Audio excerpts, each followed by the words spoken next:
ఏమో అనుకుంటే ఒక పిచ్చిదాని ప్రేమ కదా ఇది. మెంటల్ హాస్పిటల్‌లో మెంటల్ పేషెంట్‌గా ఉన్న ఒక లేడీ, వేరే లేడీ యొక్క ఐడెంటిటీని తీసుకొని వచ్చి, ప్యూర్ చార్మ్ కంపెనీలో మేనేజర్ పొజిషన్‌లో కూర్చుంటుందా?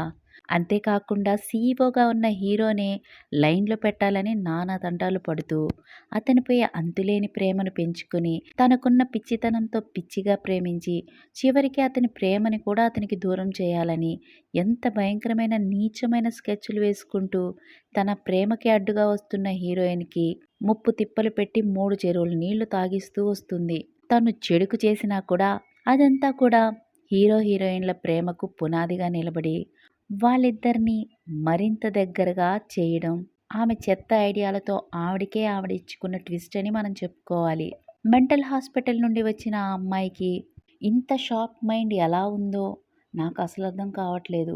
అడుగడుగునా వేసిన ప్రతి ప్లాన్ ఆమెకి అనుకూలంగా ఉండి, చివరికి తను అనుకున్న మజిలీకి చేరుకుందా? లేదా బెడిసి కొట్టిందా? ఇదంతా క్లియర్‌గా తెలుసుకోవాలంటే ముందు ముందు మన ఛానల్‌లో రానున్న C E O the intern is actually your wife movie ఎపిసోడ్స్‌ని తప్పకుండా వాచ్ చేయండి. ఈ మూవీకి సంబంధించి ఇదివరకి పెట్టిన వీడియోస్ ఇంకా చూడలేదంటే వెంటనే మన ఛానల్‌ని విజిట్ చేసి ఫస్ట్ ఎపిసోడ్ నుండి 10థ్ ఎపిసోడ్ వరకి అన్ని ఎపిసోడ్స్‌ని వాచ్ చేయండి. నెక్స్ట్ ఎపిసోడ్స్‌లో ఏం జరగబోతుంది అన్నది రానున్న వీడియోస్‌లో చూసేయండి. Thanks for watching.